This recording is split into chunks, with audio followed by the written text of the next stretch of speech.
Hello दोस्तों, कैसे हैं आप लोग। आशा करते हैं कि आप स्वस्थ होंगे, मस्त होंगे और अपने अपने बोर्ड परीक्षा की तैयारी में व्यस्त होंगे।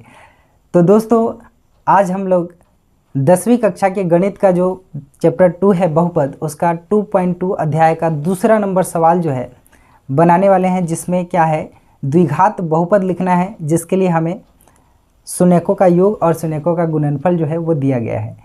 तो शून्यकों का योग और शून्यकों का गुणनफल के आधार पे हम लोग बहुपद कैसे लिखते हैं वो इस वीडियो में आपको पूरा समझ में आएगा। और मैं आपसे वादा करता हूं कि आज के बाद आपको बहुपद लिखने के लिए दोबारा कोई दूसरा वीडियो देखने की ज़रूरत नहीं पड़ेगी। तो अगर आप हमारे चैनल पर नए हैं तो चैनल को सब्सक्राइब करें। वीडियो अगर अच्छा लगे तो वीडियो को लाइक करें। चलिए शुरू करते हैं ये चैप्टर।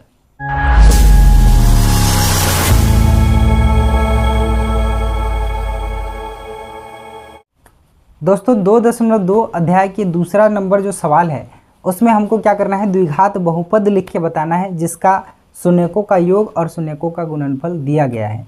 शून्यकों का योग जो है उसको हम अल्फा प्लस बीटा कहते हैं और शून्यकों का जो गुणनफल है उसको अल्फा इंटू बीटा कहा जाता है।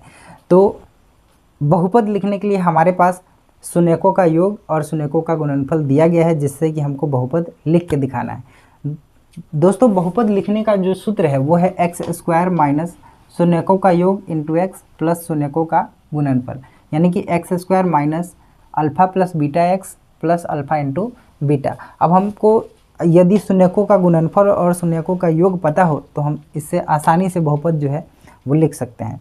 तो पहला जो शून्यकों का योग दिया गया है अल्फा प्लस बीटा, वो दिया है 1/4 और अल्फ़ा इंटू बीटा जो है वो दिया गया है हमारे पास माइनस में 1 दिया गया है शून्यकों का गुणनफल। ठीक है, तो पहला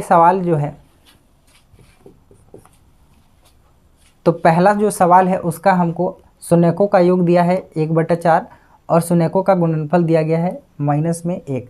इसको कैसे हम बहुपद लिखेंगे, तो आप देखिए यहाँ पे एक्स स्क्वायर माइनस, यहाँ पे अल्फ़ा प्लस बीटा है वहाँ पे हमको ये बात लिख देना है 1/4 और यहाँ पे x है तो x लिख दिए। अल्फ़ा इंटू बीटा यानी शून्यकों का गुणनफल के जगह पे यहाँ पे लिख देना है -1। ठीक है, x square minus 1/4 x plus minus हो गया प्लस माइनस -1। कुछ नहीं है, इसके नीचे 4 है तो सबके नीचे हम 1 डाल देते हैं। बट्टा पर का जोड़ जैसे निकालते हैं वैसे बनाते हैं। ठीक है, बट्टा पर का जोड़ निकालने के लिए 1 4 और 1 का लघुत्तम 4 आएगा।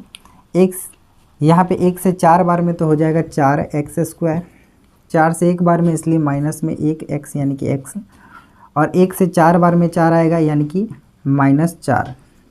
अब हमको सिंपल क्या करना है, इस नीचे वाले को, यहाँ से जो नीचे है उससे नीचे वाले को भूल जाना है और सीधे मेरा आंसर जो फाइनल आंसर हो गया वो हो गया 4x square minus x minus 4, यानी कि ये वाला जो होता है वही आंसर होता है। तो इस प्रकार मेरा जो है बहुपद लिख के आंसर यहाँ पे आ गया। ये ही हमारा बहुपद है जिसमें ये ax स्क्वायर bx और ये c है ना, द्विघात बहुपद लिखा गया हमारा। चलिए अब दूसरा नंबर सवाल का हम बहुपद लिख के दिखाते हैं। दोस्तों, दूसरा नंबर जो हमारा सवाल है वो है शून्यकों का योग दिया गया है √2 और शून्यकों का गुना दिया गया है 1/3। ठीक है, तो अब देखिए हमको बहुपद लिखना है तो लिखेंगे एक्स स्क्वायर माइनस, यहाँ पे जो जहाँ शून्यकों का योग दिया गया है वहाँ पे लिख देंगे √2 एक्स, तो एक्स प्लस शून्यकों का गुना के जगह पे लिखेंगे 1/3। अब आप देखिए x square minus √2 x plus में 1/3 देख रहे हैं। फिर से यहाँ पे नीचे 3 दिया गया है इसलिए सबके नीचे 1 लगा दिए। अब बट्टा पर का जोड़ घटाव बनाएंगे, 1 का जो एलसीएम है 3 आया। 1 से 3 बार में 3 तो 3x स्क्वायर, 1 से 3 बार में 3 तो माइनस में 3√2x और 3 से 3 एक बार में इसलिए प्लस में 1, यानी कि मेरा फाइनल आंसर है 3x square minus 3√2x plus 1। ठीक है, तो इस प्रकार मेरा बहुपद जो है वो लिखा गया, ये आंसर है। ठीक है, चलिए अब तीसरा नंबर सवाल बनाते हैं। दोस्तों, तीसरा नंबर जो हमारा सवाल है उसमें शून्यकों का योग 0 दिया गया है और शून्यकों का गुणनफल जो है वो √5 दिया गया है।